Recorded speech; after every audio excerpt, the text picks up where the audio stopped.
Good morning, everyone. Welcome to another episode of Spilling Tea. I am your host, Tiffany Daniels. Before we get into this morning's fare in regards to that horror show that is the Judge Rotenberg Educational Center Incorporated, just a few quick things. First of all, as always, you are going to see the link to the article we're going to be covering this morning in the description, as well as other pertinent links to the Stop the Shock campaign. And as always, the change.org petition, shut down the Judge Rotenberg Center. If you haven't already signed the petition, please go ahead and do so. Also, when we cover the JRC, folks, we are going to be going over vivid descriptions, as well as sometimes show clips of video footage of children and adults with disabilities being abused and tortured. If you have young ones present, please use your headphones. Also, disclaimer, folks. Obviously, not only is it stupid o'clock, but I am still exhausted from yesterday traipsing all over Silver Dollar City. And yeah, I'm not even less coherent than I normally am in the mornings. Hence why jeans, but I'm too lazy to even switch from my pajama shirt at this point in the morning. So, if I stumble over any words, my apologies in advance. So, without further ado, we are going over once again the mainstream media outlets' coverage of the overturn of the FDA ban on GEDs, also known as, oh God, I can't even think this morning. Most of you know the acronym by now who have watched these videos. So this is coming from the Independent out in the UK. Remember, folks, this is a lot bigger than what the JRC wants you to think it is. So, school wins legal battle to electric shock children to correct behavior. Okay, I'm liking this already. Not that I trust you freaking... Too early to get that level of angry over a different subject entirely, but I babble. The Judge Rotenberg Center for Children with Disabilities continued to use electric shock on its students as U.S. Food and Drug Administration ban is overturned. This is by Jade Brunner, and this came out a day after everything went viral back on July 8th of this year. And you see in the picture here, they're making sure everything is strapped in. After all, we can't have those loose, we can't have them get them out of those shocks, right? Alright.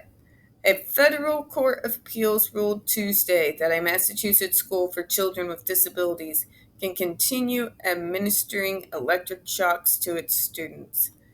By the way, how bizarre, especially out in the UK, would it be to read that?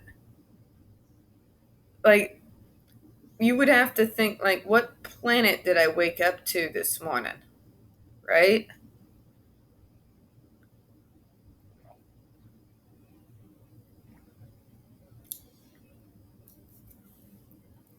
Alright, hold up. Let's see. Oh, for the love of Pete. Yep, hold up, folks. I don't have an edit button and I don't want to start again, so.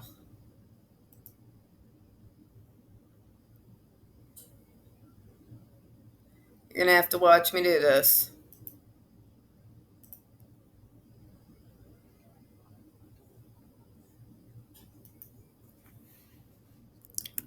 I hate these websites sometimes.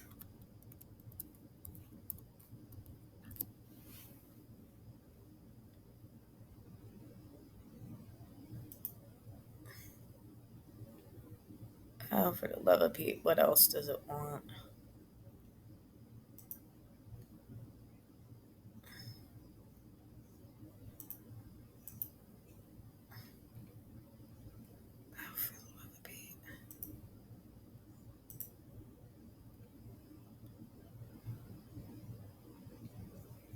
Okay.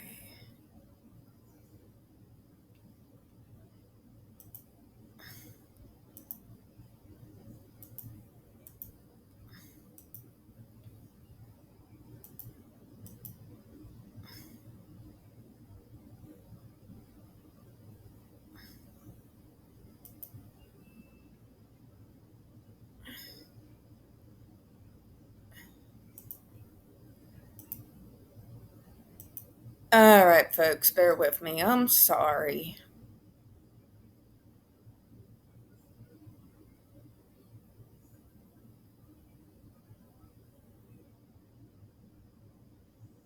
I know I'm being kind of stubborn because I'm making you all wait while they put in here.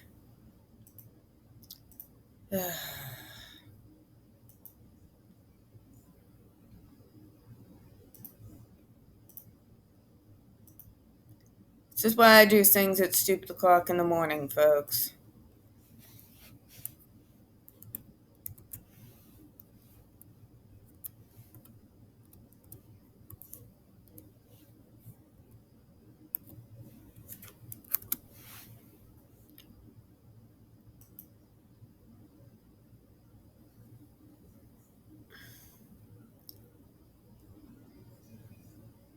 Okay.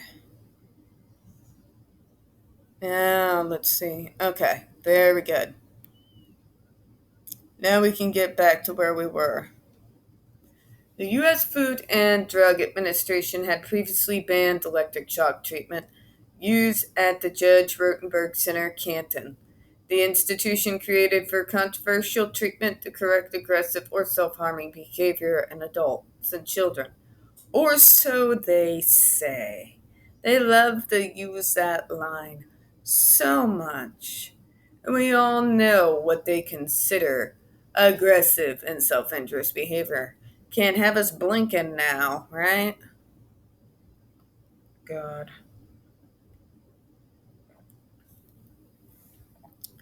The school, along with a group of parents and guardians of students, had challenged the previous FDA ban. The Court of Appeals for the D.C. Circuit found that the treatment falls into medical regulations and therefore is beyond the FDA's remit of control. So much wrong in such a short paragraph. Could you imagine a scenario where instead of parents marching to rip their kids out of a school like that, could you imagine the mindset you would have to not only back the school, but do so with your own funds? With your own funds. So not only are you paying $285,000 a year for your kid to be tortured in that place, but you're going to put in your own money in order to help fund the propaganda machine for such a place like this. Imagine the mindset, the level of a delusion you have to be under. The Courts of Appeals for the D.C. Circuit found the treatment falls into medical regulations. What about this treatment is medically regulated in any frame of the word? It is not like ECTs where there are strict measures put in place for anybody who uses that treatment. For mental health reasons. Not to mention, when they do seek it, it truly is by that time a last resort. It's not something that somebody's going to use to simply, you know, remove one's coat, for example.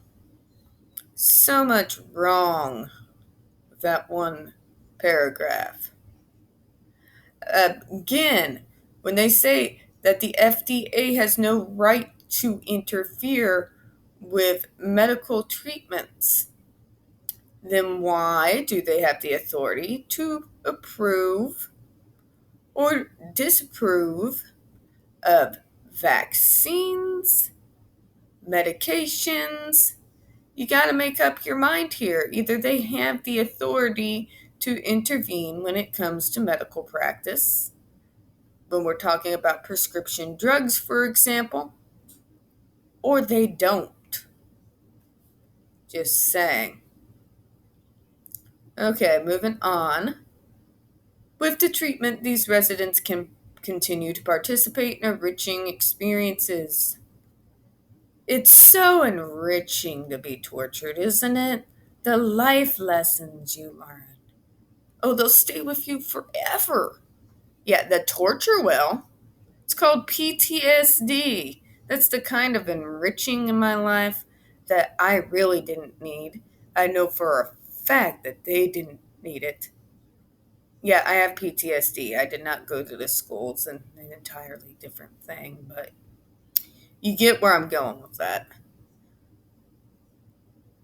Enjoy visit with their families. I'm like, I'm sorry. If I were signed up for this school, I would never want to see the fuckers who believed it was a good idea to send me there unless it was done in ignorance ever again. Most importantly, live safely and freedom from self injurious and aggressive behaviors, the school said in a statement following the ruling. Every time the school says safety and freedom, it makes me want to vomit. What part of freedom says it is actually freeing to be strapped to a chair or a 4-point board to a point where I cannot move, face down on a 4-point board, I might add, and to be aggressively shocked multiple times? What about that says safety and freedom? God. The level of stupid in their statements is just, it's mind-blowing. And parents, of course, keep insisting it's a last resort. But it always makes you wonder with these parents who insist it's a last resort. What is the other shit they've tried? Pseudoscience is something very, very popular with some of these parents. A large number, unfortunately. There's a whole lot of pseudoscience involved in some of the parent communities. So it has to make you wonder, what measures exactly have they tried before they made the giant leap to one of the most dangerous of pseudosciences of all. But moving forward, the Judge Rotenberg Center, Canton, is the only school in the U.S. that uses electric shock treatment on its students and has suffered heavy criticism from disability rights advocates, including Mental Disability Rights International and the United Nations, which considers the practice torture. Let's go over this paragraph too. So, if you are the only special education school in the country that uses this treatment, it makes you wonder why, doesn't it? I mean, if this is miracle, the miracle treatment of last resort that these parents are saying that it is, why is it not in every special education setting? Right? Right? If the benefits go way beyond the risks, why are they the only ones that use it? Now, these parents will more oftentimes than not tell you that other students are getting sent from all over the country. The worst of the worst get sent to their center because of this treatment.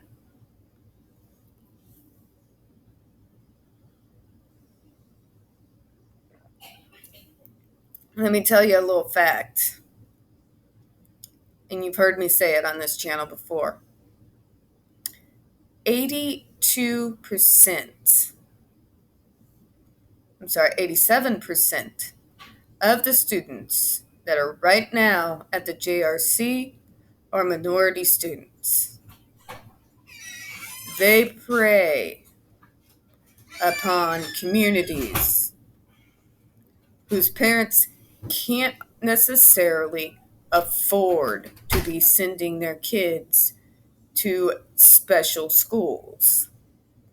And then these people show up whom they've never heard of before with what looks like this olive branch. Like, I'm going to help you out.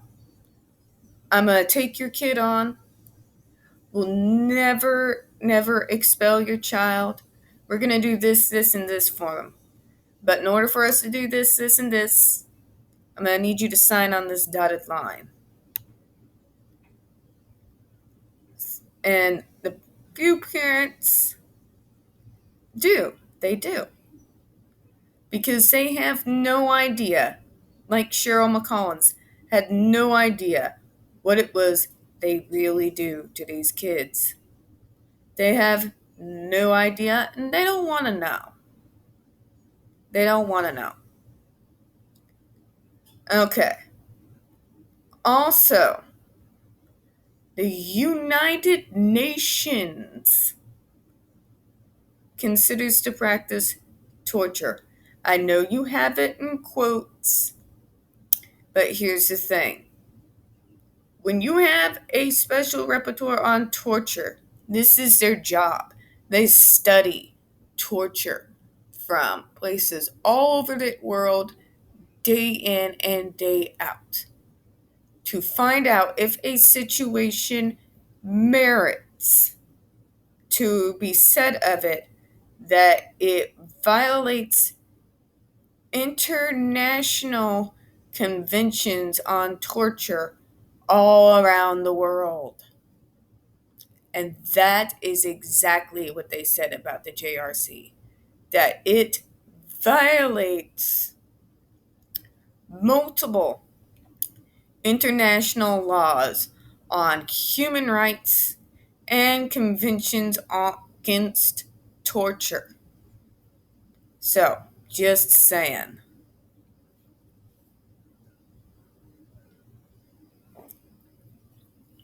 The idea of using electric shocks to torture children has been recognized as unconscionable around the world, DRI's President Lori Ahern told The Guardian.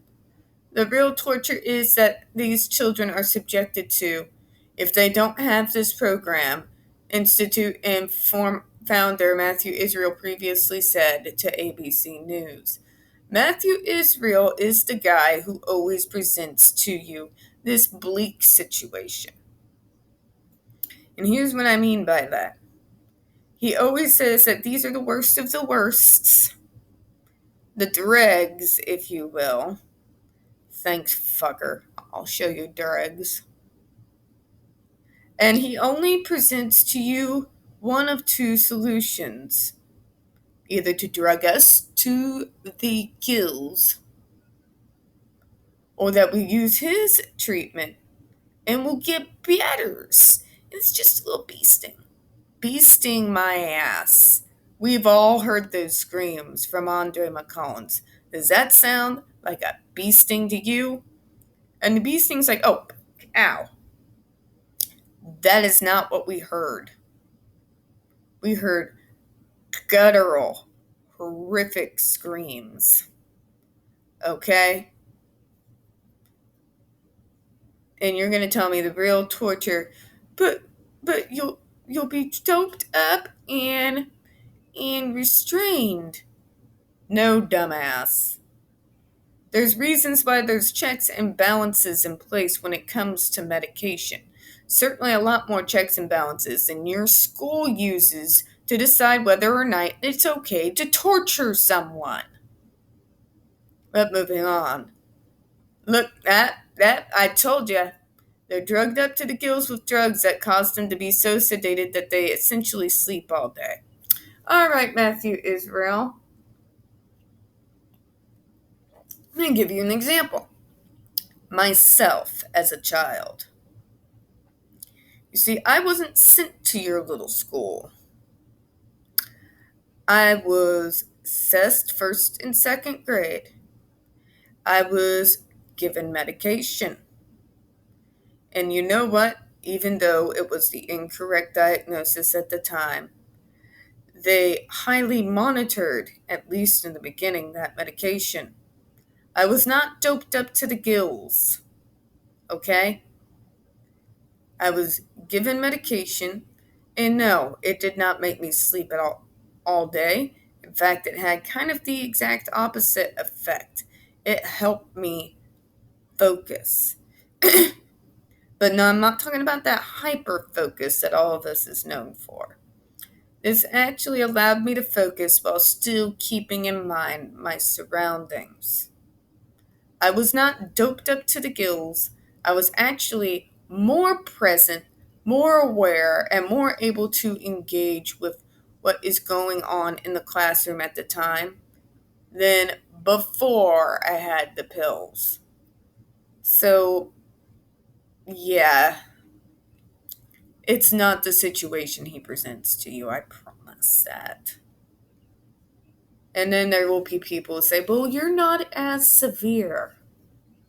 But some of the very behaviors those kids are being shocked for, I exhibited as a child. And had I lived in Massachusetts and been in that school system, you better bet there would have been a representative at my parents' door. Although, thank God, I can say with absolutely 100% authority on this, my mom would have told them exactly where to go, how to get there, and drawn them a map.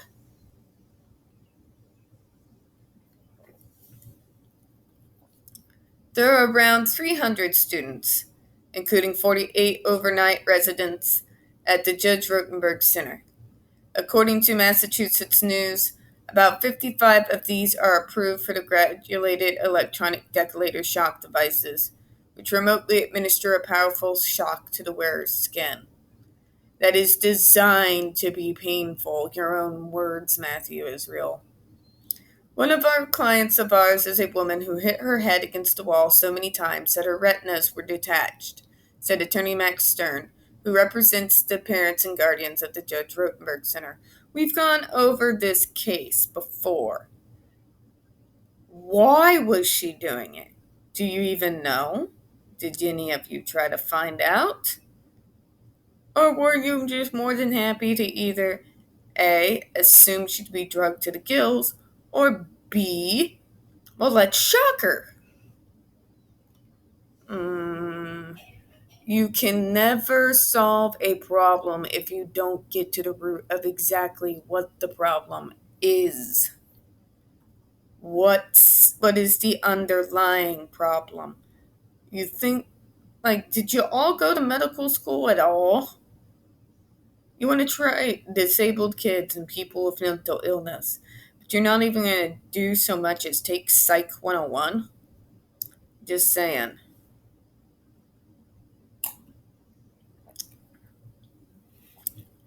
And it's telling the second paragraph. We won't go all the way through it.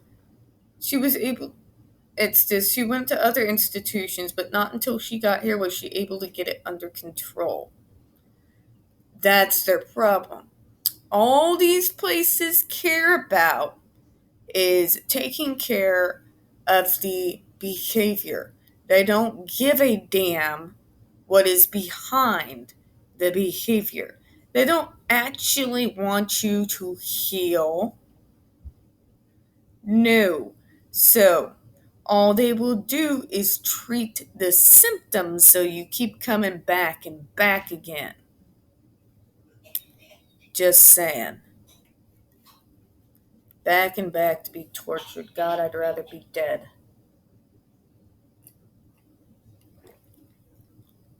However, a 2006 report by the New York State Education Department found that the device was regularly used for minor disobedience and behaviors that are not aggressive, health dangerous, or destructive, such as nagging, swearing, and failing to maintain a neat appearance. Exactly. This is what I've said again and again, folks. People have literally been shocked to get up out of their desk to give someone a hug. Because that's aggressive. The report also found no evidence that the school considers the potential negative effects such as depression or anxiety, that may result from the use of aversive behavioral strategies with certain individual students. The school claims on its website that it has provided effective education and treatment to both emotionally disturbed students with conduct, behavior, emotional, and/or psychiatric problems, as well as those with intellectual disabilities or on the autism spectrum. Again, this is blaming the victim, folks. This is using someone's disability or mental health issues as a reason or an excuse to mistreat them. I'll say it again. This is using the abused and tortured individual's disability as an excuse to abuse, torture, and mistreat them. Get that through your heads. That's what's really going on. That's what the truth is. So, interesting coverage from The Independent. It does seem to be at least trying to not have a bias, but it's always interesting to see the difference between an article that is written from the outside as opposed to the inside. Just saying. But anyways, we're going to go ahead and close out this morning because obviously I'm still babbling. So, as always, folks, we don't get very many views on this channel. The few that we do tend to get removed from time to time. So, folks, please don't forget to hit that like button. Hit subscribe. As always, folks, please don't forget to hit the comments. I do appreciate your time this morning, and as always, we here at Smelling Tea hope you have a good one. Bye-bye.